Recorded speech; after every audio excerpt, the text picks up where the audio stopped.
Hello friends, आपका स्वागत है मेरे इस प्यारे से YouTube channel D physics Hindi में।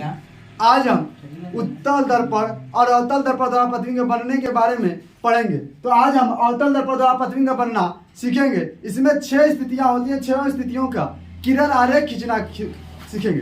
ठीक है, तो अवतल दर्पण द्वारा प्रतिबिंब बनना में स्थिति नंबर 1 है, स्थिति 1 है,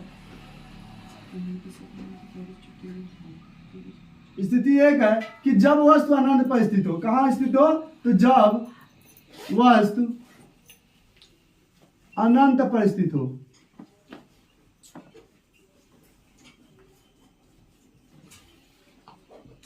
स्थित हो तो देखिए, जब वस्तु अनंत पर स्थित हो यानी कि अगर कोई हम अवतल दर्पण लिए हैं और उससे बहुत दूरी पर कोई वस्तु रखा है तो उसका प्रतिबिंब कैसा बनेगा, कहाँ बनेगा, बड़ा बनेगा, छोटा बनेगा, इस सब के चीज के बारे में किरण आरेख के माध्यम से खींचेंगे। तो पहले हम इसका किरण आरेख खींच लेते हैं, इसके बाद समझेंगे कि कैसे बन रहा है। ठीक है, तो यहाँ पर हम अवतल दर्पण के बारे में बात कर रहे हैं। तो एक दर्पण पहले बनाएंगे, और कौन सा दर्पण होगा? अवतल दर्पण। ठीक है, यह हमारे पास एक अवतल दर्पण हो गया।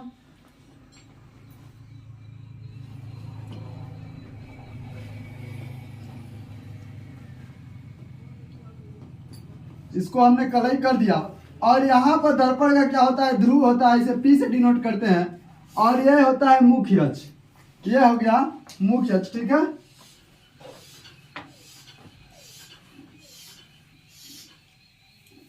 ये मुख्य अक्ष।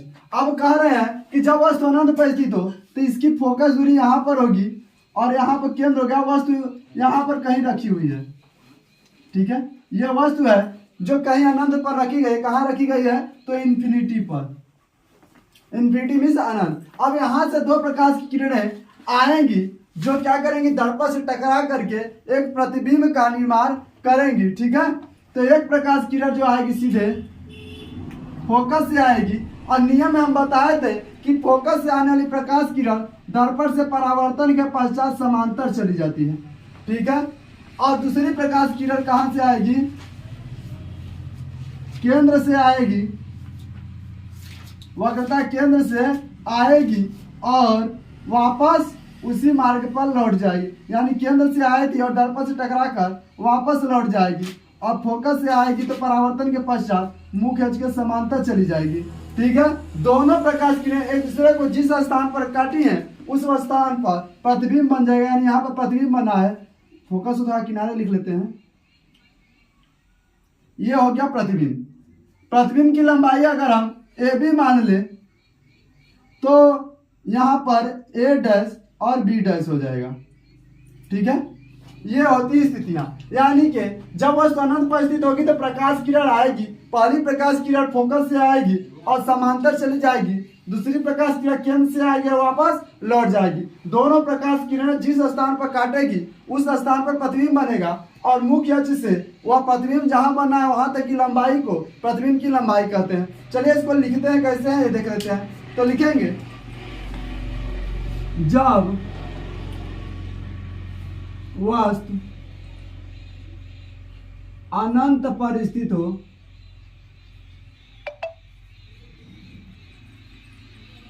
अनंत पर स्थित हो तो उसका प्रतिबिंब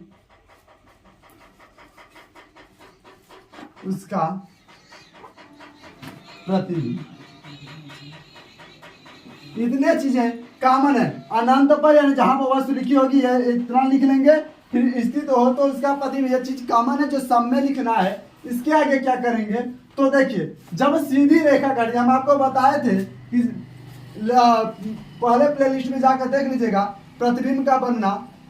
इसके बाद उसमें पढ़ेंगे वास्तविक प्रतिबिंब, आभासी प्रतिबिंब। तो वहां पर हम बताए थे कि जब सीधी रेखा किसी को काटेगी तो यहाँ पर वास्तविक होता है। अब कहीं डॉट डॉट रेखा काट रही है तो यह आभासी होता है। तो यहाँ पर देखिए, वास्तव में रेखा काटी है तो प्रतिबिंब कैसा बनेगा? वास्तविक बनेगा। ठीक है, यहाँ पर वास्तविक बनेगा। वस्तु मुख्य अक्ष के ऊपर रखी थी लेकिन प्रतिबिंब नीचे की ओर बन रहा है, नीचे बन रहा है। यहाँ पर कैसा प्रतिबिंब बन रहा है, उल्टा बन रहा है। कैसा बन रहा है, तो उल्टा बन रहा है। और वस्तु का प्रतिबिंब, वस्तु देखिए इतनी बड़ी है लेकिन प्रतिबिंब छोटी सी बन रही है, यानी वास्तविक उल्टा और वस्तु से छोटा बनता है। वास्तविक उल्टा वस्तु से छोटा, वस्तु से छोटा, और वस्तु से छोटा कहाँ बनता है, तो दर्पण के मुख्य फोकस पर बनता है। छोटा दर्पण के फोकस पर बनता है, दर्पण के फोकस पर बनता है। ठीक है, ये हो गई स्थिति नंबर 1। अब चलते हैं हम स्थिति नंबर 2 की ओर। स्थिति नंबर 2 है जब वस्तु अनंत पर स्थित हो, सॉरी, जब वस्तु अनंत तथा वक्रता केंद्र के बीच स्थित हो। तो स्थिति नंबर 2 क्या है, जब वस्तु अनंत और वक्रता केंद्र के बीच स्थिति हो। यानी कि स्थिति नंबर 1 में हम पढ़े कि जब वस्तु अनंत पर स्थित हो। अब उससे थोड़ा सा पहले आ गई, यानी सी और अनंत के बीच में स्थित हो गई। तो यहां पर हमारे पास एक अवतल दर्पण है,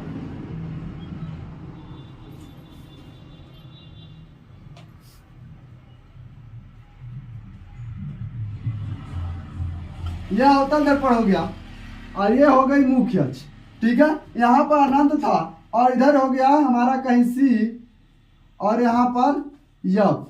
ठीक है, तो वस्तु जो है सी और इंफिनिटी के बीच में रखी है,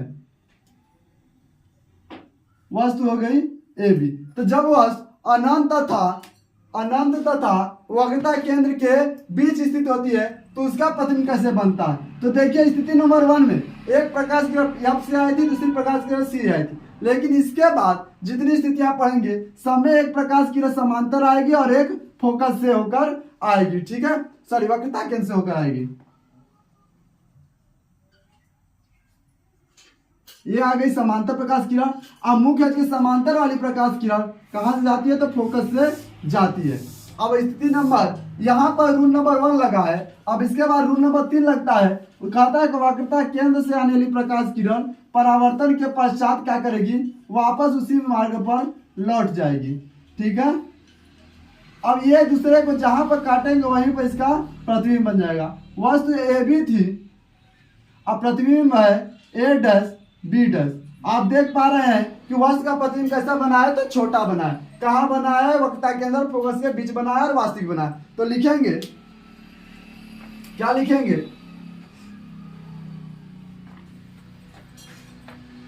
जब वस्तु अनंत तथा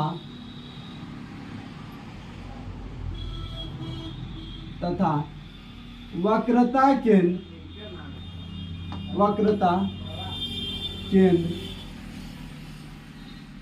के बीच स्थित हो,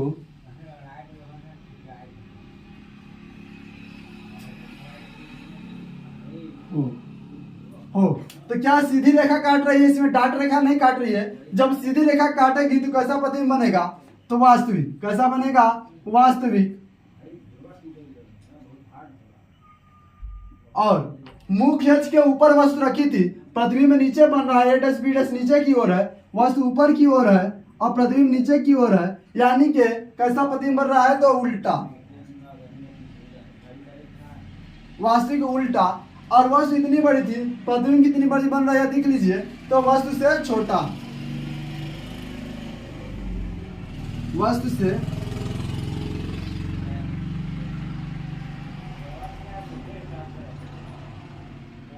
वास्तविक उल्टा, वस्तु से छोटा। और कहां बनता है, तो वक्रता केंद्र तथा फोकस के बीच बनता है। वक्रता केंद्र तथा फोकस के बीच बनता है।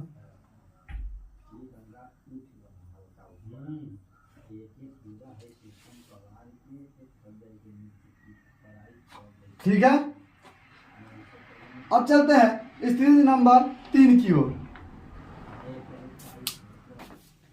स्थिति नंबर 3 है जब वस्तु वक्रता केंद्र पर स्थित हो। यानी पहले में कहा थी, अनंत पर, उससे थोड़ा सा जस्ट पहले आई तो अनंत तथा वक्रता केंद्र के बीच, अब वक्रता केंद्र पर आ गई है। तो जब वस्तु वक्रता केंद्र पर होगी तो इसका किनारा खींच लेते हैं। ये हो गया आपका दर्पण। कौन सा दर्पण है? तो अवतल दर्पण, क्योंकि अवतल दर्पण के बारे में बात हम लोग कर रहे हैं। तो यह अवतल दर्पण हो गया और ये हो गया आपका मुख्य अक्ष। अब मुख्य अक्ष पे यहां पर फोकस है और यहां पर है वक्रता केंद्र। थोड़ा सा इसे बना लेते हैं और अच्छे से,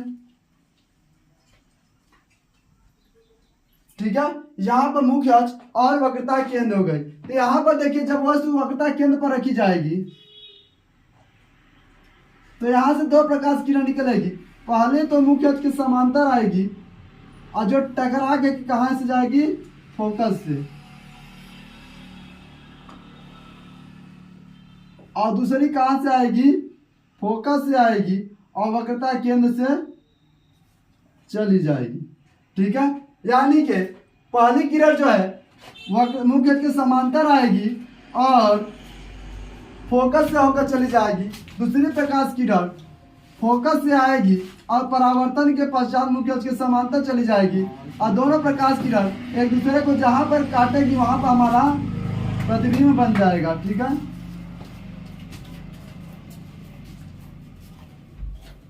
तो वस्तु की थी ए बी और प्रतिबिंब ए डैश बी डैश बन गई है।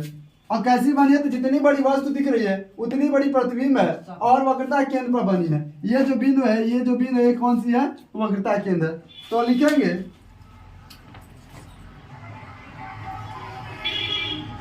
जब वस्तु वक्रता केंद्र पर स्थित हो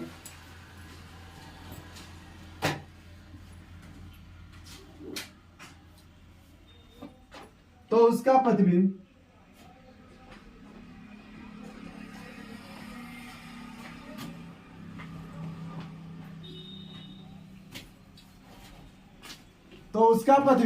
कैसा बनता है? तो वास्तविक बनेगा।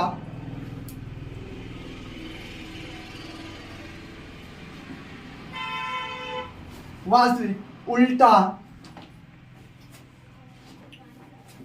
और वस्तु जितनी बड़ी है उतना बड़ा प्रतिबिंब बन रहा है तो वस्तु के बराबर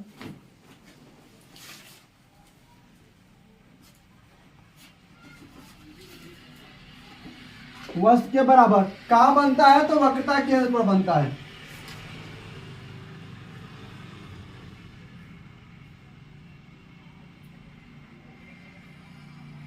वक्रता केंद्र पर बनेगा, ठीक है।